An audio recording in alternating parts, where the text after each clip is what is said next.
Ya está también con nosotros nuestro invitado esta mañana, Gaspar Llamazares. Muy buenos días. Buenos días. Estamos hablando de recortes en sanidad y en educación y se estaba planteando en la mesa cómo la exigencia está, la del recorte en general, y el gran gasto de las comunidades autónomas es la educación y la sanidad.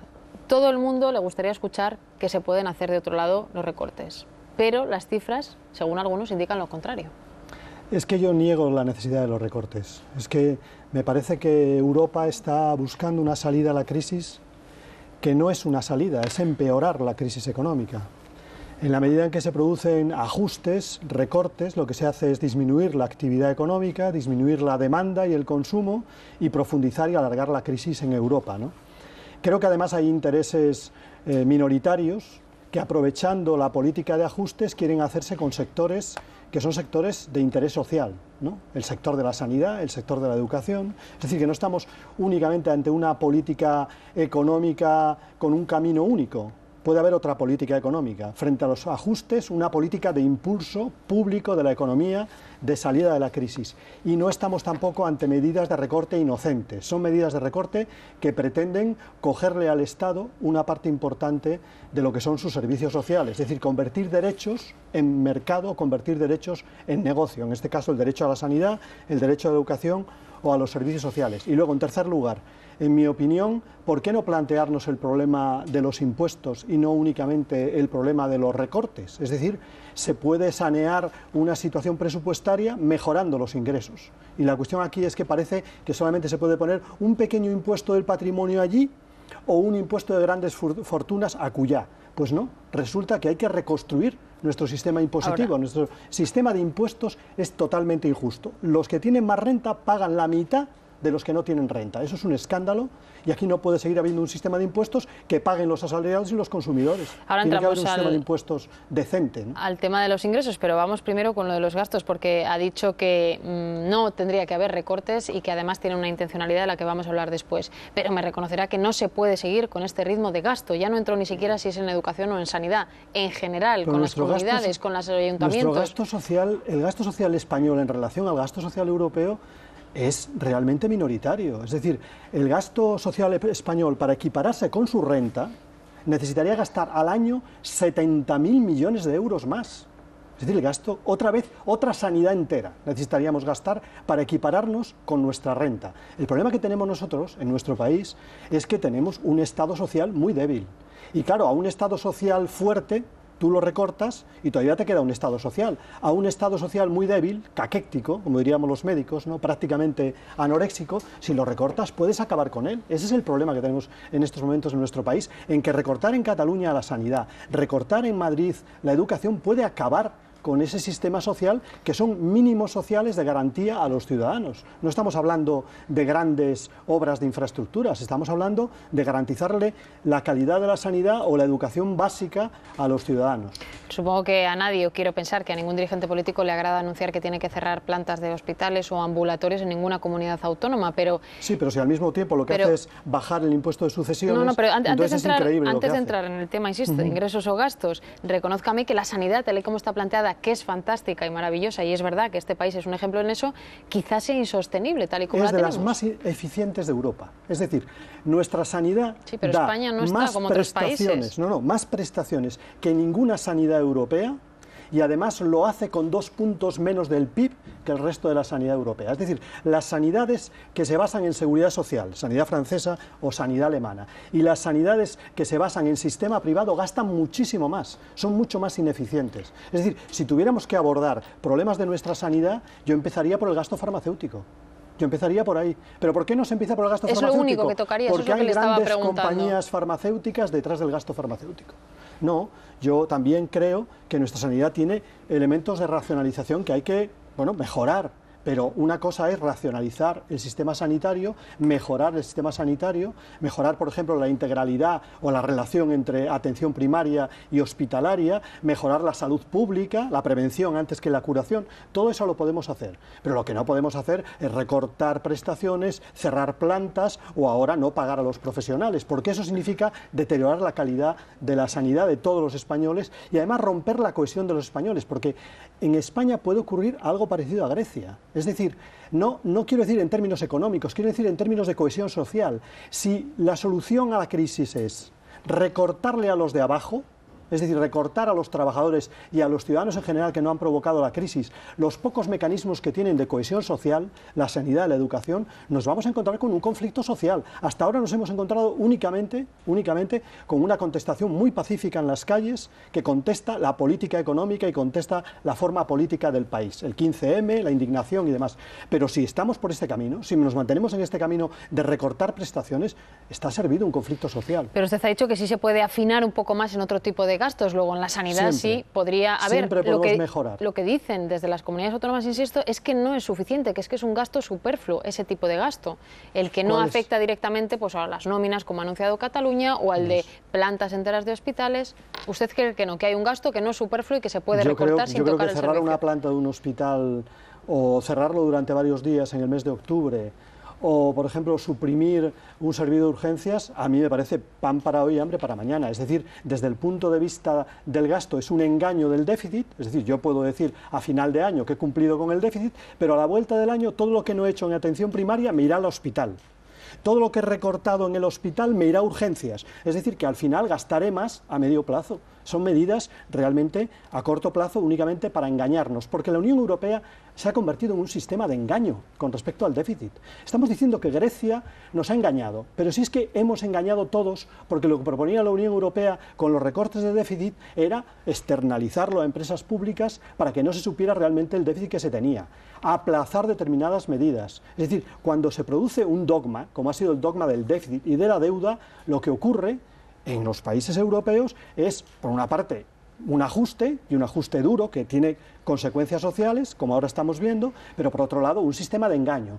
Y estas medidas a corto plazo son un sistema de engaño para cumplir con un déficit que nosotros no lo tenemos desbocado, no es cierto, no tenemos un déficit desbocado, y además para a medio plazo en relación a la deuda, contener una deuda que es 20 puntos inferior a la deuda media de la Unión Europea. Entonces, ¿miente la Unión Europea? ¿Mienten los gobiernos que dentro de la Unión Europea han aceptado? No mienten, bueno, no mienten. La Unión Europea son los gobiernos, siguen sus intereses. Señor Llamazares. Es decir, ¿miente todo el mundo menos Izquierda Unida? Es lo que yo le pregunto. Lo decía ayer muy bien el broker, ¿no? En esta crisis... que cite al broker, no sé si me tranquiliza, lo contrario, ¿eh? No era un loco y no es un perverso. Ni un inmoral. Es una persona... Una persona que reconoce que la recesión le encanta y disfruta. La lógica del sistema. La lógica del sistema dice que cuando hay una crisis, en primer lugar, no tiene responsables.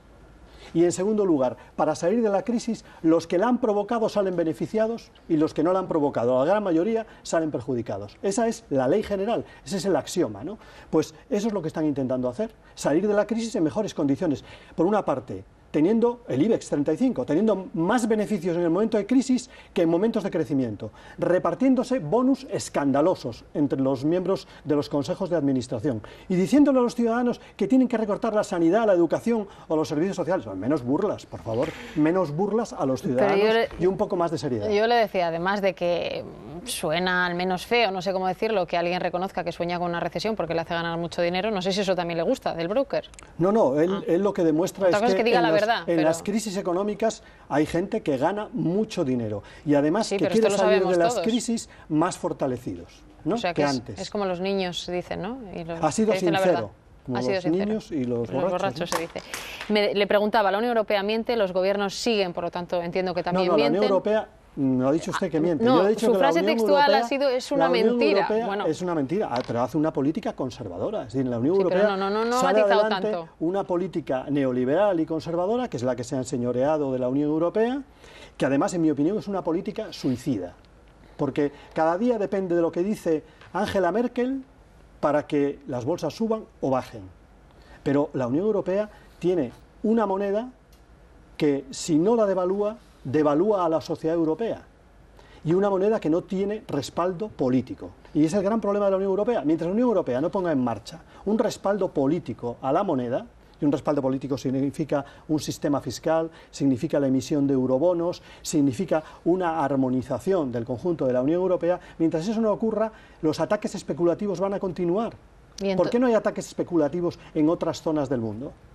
Pues porque tienen monedas con respaldo de su Banco Central y con capacidad de intervención. Nosotros construimos una moneda ficticia, una moneda sin respaldo y una moneda que solo interesaba en periodos de crecimiento. Ahora no estamos en periodo de crecimiento, estamos en periodo de crisis. Con esa moneda nos vamos por el algarete.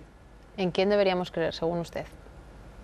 Yo creo que hay con mucha un gente mensaje que está diciendo cosas normales. No solamente, digamos, debemos hacer caso de lo políticamente correcto, ¿no? No, me refiero entre la clase dirigente en la Unión Europea, en la propia España. En estos momentos no soy el único. Creo que Delors ha hecho declaraciones de este tipo. Paul Krugman las ha hecho también en el mismo sentido. Es decir, que esta salida de la crisis de la Unión Europea produce más paro, más desigualdad, desmonta el estado del bienestar y además es la garantía de un conflicto social en la Unión Europea. Eso no es construir Europa, eso es destruir Europa y destruir la legitimidad europea. ¿Qué le parecen las advertencias desde Estados Unidos, donde insisten que allí se apuesta más por el estímulo que por el recorte, pero además nos dan lecciones, así se ha interpretado aquí, de cómo hay que hacer las cosas? ¿A usted cómo le suena? La Unión Europea ha salido ahí, digamos, y tú más, ¿no? En vez de responder al problema fundamental que le plantea a Estados Unidos... Bueno, y tú primero, ¿no? Sería... Sí, tú primero y tú más. Tú has sido la que ha provocado la crisis, por tanto tienes muy poca autoridad para hablar. Bien, vale, eso está bien, pero el problema que plantea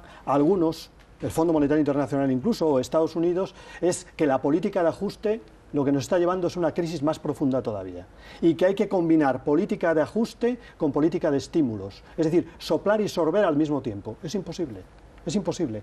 La transición tiene que ser hacia otra política de salida de la crisis. Eso le pasó a Roosevelt en determinado momento y Roosevelt tomó la decisión de un impulso público de la economía, de infraestructuras hospitalarias, de infraestructuras sociales, de incluso una empresa para crear empleo público. Fue la única forma de salir de la crisis, fue la única forma. En Europa o tomamos esa decisión de impulso público de la economía y al mismo tiempo de que el dinero llegue a los ciudadanos y a las empresas, y eso significa replantearnos el modelo financiero con un modelo más social, o vamos a tener muchos problemas. Vuelvo a España con el tema de los recortes. Ha mencionado varias veces el interés oculto en la educación, más allá de ahorrarse dinero, y suena casi chusco, de controlar las mentes, o no sé muy bien qué quiere decir con que hay un interés oculto o de favorecer a unos. Muy fácil. Comunidad de Madrid, recorte aproximadamente de 90 millones de euros a través de echar a la calle o mediante la rescisión de contratos la no renovación de unos 1.000 interinos, nos dijo aquí. 1.000 interinos. Bueno, pues esa cantidad es la que dedica la Comunidad de Madrid a exenciones fiscales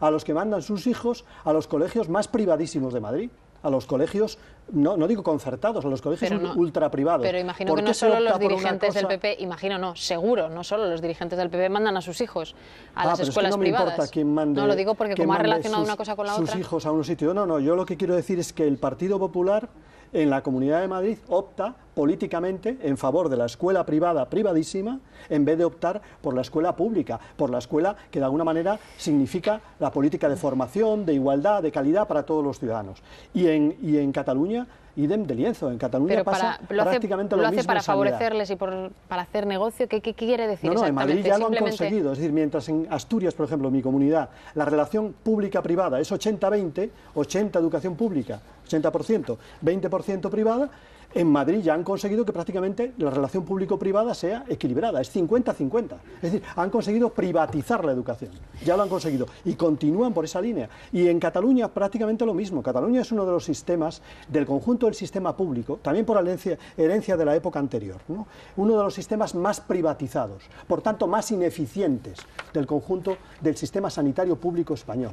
Y lo que deberían hacer es reconducir el sistema hacia la defensa de lo público y no continuar fragmentando y privatizando el sistema, porque en esa medida lo que hacen es justificar cada vez más los recortes. Entre la educación privada y la pública está la concertada. ¿Qué idea tiene Izquierda Unida también para hacer con ella? Nosotros lo que somos partidarios es que sea suplementaria, es decir, que no sea prioritaria, por tanto, que cubra los vacíos de la pública, pero la aspiración es que la pública tenga cobertura universal. Cobertura universal que sea de mayor calidad, es la de mejor calidad, pero que sea de mayor calidad todavía y que sirva no solamente a la formación de los ciudadanos, sino a la cohesión de la sociedad. Una educación pública sirve a la cohesión de la sociedad. Bueno, nos ha hablado de la comparación de España a la sanidad, pero desde luego el gran mal para España es el paro. Creo que Izquierda Unida tiene un plan para crear 3,5 millones de empleos. El último que lo dijo fue Pons y le cayó la del pulpo, se acordará usted, cuando dijo que la aspiración del PP era esa. ¿Hay matices entre lo que dicen ustedes o no? ¿Cuál es ese plan? Sí, ¿en qué consiste? Aparte de que ellos es probable que gobiernen, ese es el gran matiz. El Partido Popular anuncia que van a crear 3,5 millones de empleos. Nosotros hemos propuesto un plan de empleo que en nuestra opinión podría favorecer la creación de empleos, pero fundamentalmente, es una aspiración también. Yo creo que lo que hay que defender en estos momentos es el mantenimiento del empleo público en nuestro país, que está sufriendo unos enormes recortes, y luego habría que favorecer, eso es lo que pretende el plan de empleo, que este tipo de planes, como fue el plan E y demás, no sean planes únicamente coyunturales, sino que sean planes que generen actividad y generen empleo y como consecuencia recuperen el conjunto de la economía. Ha mencionado el tema de los impuestos, que sí que le interesa especialmente porque cree que de ahí sí se puede obtener ingresos y por lo tanto no tener que reducir gastos, sino obtener de ahí dinero. Dígame, ¿cuál es el plan que tiene Izquierda Unida? Bueno, en estos momentos hay más de 60.000 millones de euros en fraude fiscal. Por lo tanto, una lucha denodada contra el fraude. Aproximadamente nunca hemos conseguido en la lucha contra el fraude fiscal más del 10% de lo defraudado. Por tanto, hay un margen importante, ¿no? Hay un margen, yo creo que racionalmente los inspectores dicen hasta un 30%, hasta una cantidad mucho más importante. Hay debate ahí también dentro del gobierno, ya lo sabe. Mucho más importante. Sin embargo, el gobierno lo que ha hecho es reducir el número de inspectores fiscales y lo que ha hecho es reducir la financiación de la agencia tributaria. Es decir, es contradictorio decir que se lucha contra el fraude y al mismo tiempo reducir a aquellos que luchan contra el fraude. Pero luego está el sistema fiscal. Hay que reconstruir de nuevo el sistema fiscal. El sistema fiscal de Fernández Ordóñez es en estos momentos un queso de Gruyère.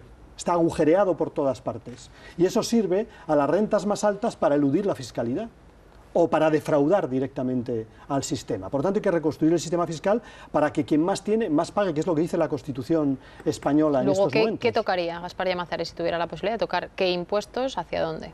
Yo tocaría, por supuesto, todo lo relativo, en donde más falla nuestro sistema fiscal es en plusvalías y en sociedades.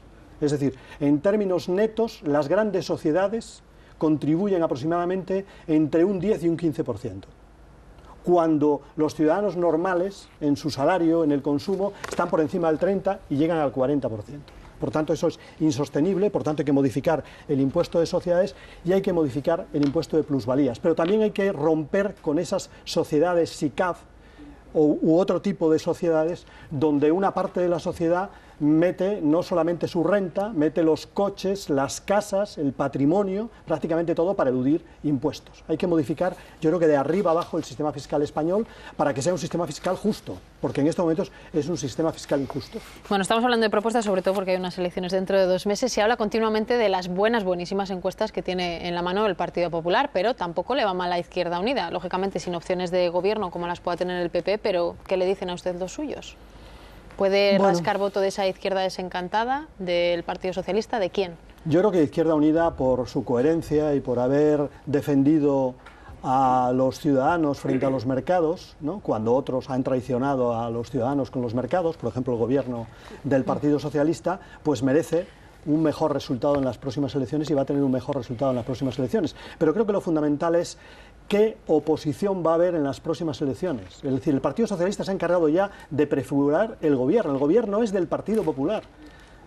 Falta la elección de los ciudadanos, pero el Partido Socialista todos los días hace algo para que gobierne la derecha en este país. Por tanto, lo que se debate es qué oposición de izquierdas va a haber en este país. Ha dicho qué oposición, dígame, ¿quién va a ser el líder de la oposición según Gaspar Llamazares? Pues, digamos, dentro de esa oposición de izquierdas que yo deseo sea lo más unitaria posible, dentro de la izquierda, a la izquierda del Partido Socialista, yo me imagino que los dirigentes de los partidos... No me líe. Me refiero que quién cree que va a estar en el Partido Socialista en la oposición, si gana el Partido Popular como dicen las encuestas. No lo sé, en estos momentos tiene que decidirlo el Partido Socialista. Pero ¿ve a Rubalcaba o no en la oposición? Yo creo que tiene condiciones para estar en la oposición. Bueno, le iba a pedir que me dijera rápidamente también, esta frase se va a traer cola, algo bueno y algo malo de este gobierno. Usted ha sido muy crítico, empezaron siendo un poco más cercanos y al final a Izquierda Unida ha sido muy crítico. Dígame, elija una cosa buena y algo mala de este gobierno. Lo bueno, la primera época en materia de derechos civiles, de la cual nosotros colaboramos. Lo malo, la actitud con la política económica y la traición al programa de izquierdas por parte del Partido Socialista, que ha hecho el programa de la derecha y no programa de la izquierda ante la crisis. Bueno, Gaspar Llamazares en los desayunos. Joaquín Estefanía, turno para la pregunta también de este lado de la mesa. ¿Qué tal? Preguntarle, usted ha definido la política de la Unión Europea como conservadora y suicida. Nosotros pertenecemos a la Unión Europea. ¿Hay una salida nacional? ¿España podría tener una política económica distinta del resto de los países de la Unión Europea? Y si usted me dijese que no sé si es lo que me va a contestar, si no podemos tener esa política distinta de la Unión Europea, ¿para qué hacemos elecciones? ¿Para qué hay campaña electoral? Yo creo que estamos muy condicionados en nuestra política económica por la Unión Europea. Por lo tanto, cualquier político y cualquier política tendrá que tener una parte de política europea. Desde luego, la política europea actual me parece totalmente enloquecida y creo que nos lleva al ajuste continuo y a la crisis económica durante mucho tiempo, ¿no? Espero que logremos entre todos cambiarla. Pero por otra parte hay margen de maniobra en España. Lo he dicho antes, hay margen de maniobra en la política fiscal en nuestro país. Hay mucho dinero, hay una gran disparidad de rentas, hay sectores que están enriqueciendo, que reparten bonus. Bueno, yo creo que hay que pedirles un reparto más justo de la salida de la crisis. En estos momentos el reparto es radicalmente injusto y es el que ha hecho el gobierno del Partido Socialista. Por lo tanto, yo creo que también hay margen de maniobra, hay margen en la política fiscal y hay margen también en el rigor, ¿no? El rigor a veces puede llegar a ser rigor mortis, ¿no? Pero el rigor en determinados gastos es importante, ¿no? Por ejemplo, yo creo que en estos momentos los políticos y los ciudadanos nos lo piden, estamos obligados a ser rigurosos incluso más allá de lo necesario para demostrar que en estos momentos los políticos son los primeros que asumen la obligación de que la salida de la crisis sea una salida sin recortes sociales. Eduardo. Permítame que le haga una pregunta más en el terreno personal, si no le importa. Se termina la legislatura y, como todos los diputados, usted acaba su mandato. El escaño que usted ocupa en este momento la candidatura, es decir, el candidato va a ser Cayo Lara, ¿no? Usted ha tenido en estas legislaturas pasadas un protagonismo realmente, no sorprendente, pero estimable, entre otras cosas porque era usted la voz que clamaba en el desierto, en la soledad de su escaño, ¿no? Y ha tenido que intervenir en todos los debates, el debate de sanidad, el debate exterior, etcétera. En primer lugar... Soy un correturno, sí. Sí. No, en primer lugar, es decir... yo quisiera que me confirmara lo que se viene diciendo, que usted va a ser candidato para Asturias y si tiene posibilidades de seguir, y segundo, si se adaptaría al nuevo papel que seguramente le atribuiría ese escaño, ¿no? Sí, parece que voy a ser candidato por Asturias. Mis compañeros, primero, me han presionado durante todo el verano, me han planteado que debo continuar y luego me han elegido recientemente como candidato por Asturias, ¿no? De lo cual estoy muy orgulloso, porque yo soy asturiano, ¿no? Y en relación a mi papel en el futuro grupo parlamentario, pues yo creo que he sido un correturnos y seguiré siendo un correturnos y no se me van a caer los anillos por ser un correturnos. ¿Eso es porque no van a tener muchos diputados en la siguiente legislatura o por su vocación de correturnos? Por mi vocación también parlamentaria. Yo leía recientemente, quizás fue lo que me decidió, un libro de un autor norteamericano, Paul Auster, donde alguien decía: no te traicionas a ti mismo cuando continúas haciendo lo que piensas que haces bien. Yo pienso que no lo he hecho mal y por tanto creo que seguiré haciendo mi labor parlamentaria, que a mí me da satisfacciones y creo que además cumplo con mi obligación. Lucía, cerramos contigo. Sí, buenos días. Yo quería volver al tema de los recortes y quería una reflexión sobre una realidad que se está produciendo que a mí me parece sorprendente. Creo que Cataluña, el gobierno catalán, está en la vanguardia de todos los recortes tremendos que se están haciendo y que además ha tocado un tema que yo creo que es una línea roja, que para tocar eso antes hay que tocar muchas otras cosas, que es la sanidad. Pero yo le pregunto por lo siguiente: en Madrid, en Galicia y en otras comunidades autónomas ha habido huelgas, ha habido manifestaciones contra los gobiernos respectivos, que son del Partido Popular, por cierto, porque a los profesores se les hace dar 2 horas más de clase. Y en Cataluña hay bajada de sueldo de médicos, cierre de quirófanos, cierre de centros de salud, y ahora dicen que van a aplazar el pago a los geriátricos, es decir, que van a aplazar el pago a las residencias que atienden a los ancianos. Y no hay ni huelgas ni manifestaciones. Sí, yo le pregunto, no es que trasciendan mucho, porque parece ser que las únicas huelgas y las únicas manifestaciones políticamente que trascienden son las que tienen lugar en comunidades en las que no gobierna CiU. Es decir, yo pregunto de si eso CiU se tiene quejó una aquí el otro día patente Lucía Figar, que de hay corso, recortes es en decir, Andalucía y que allí no está habiendo protestas. Yo Eso creo, dijo que, ella. yo creo que es muy relativo, yo creo que está habiendo protestas en todo el país, y eso de que siempre me persiguen a mí es la teoría de la conspiración que tiene el Partido Popular, que siempre ve las persecuciones propias y no ve las ajenas. No, pero yo le digo a usted, imagínese usted que una comunidad del Partido Popular o del PSOE hubiera aplazado el pago a los geriátricos. En Cataluña, ¿qué estaría pasando? En Cataluña está habiendo movilizaciones, y vemos imágenes sobre concentraciones en los hospitales, manifestaciones, y seguramente si continúa esta política habrá muchas más, pero en Cataluña hay una opción ideológica por parte del gobierno de Artur Mas. Ha nombrado al patrono de la sanidad privada al frente de la sanidad pública. Es decir, meter el zorro a cuidar las gallinas.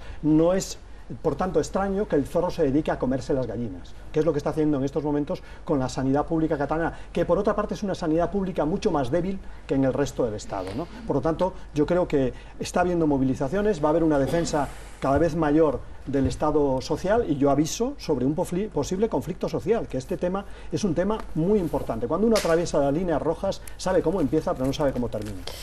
Bueno, estamos terminando. Ya sabe que Televisión Española siempre está en el ojo del huracán, y en Twitter dicen que yo le estoy dando a usted mucha cera. Está siempre dispuesto Gaspar Llamazares a dar la cara. Dicen en Twitter que usted habla tan claro que parece de retirada. No. Le digo las dos cosas, la crítica que me hacen a mí y lo que le dicen a usted. El manto de Armiño antes me pesaba un poco. Ya no soy coordinador y por tanto hablo con bastante más libertad. Y en ese sentido nunca me he mordido la lengua, pero sigo diciendo lo que pienso, ¿no? Igual que lo pienso con respecto a la profesionalidad de Radio Televisión Española, y me alegro de que la asonada contra los profesionales haya fracasado. Bueno, le agradecemos mucho a Gaspar Llamazares que haya venido. Siempre sabe cómo son las entrevistas y siempre acepta venir cuando le invitamos. Muchísimas gracias a Gaspar Llamazares.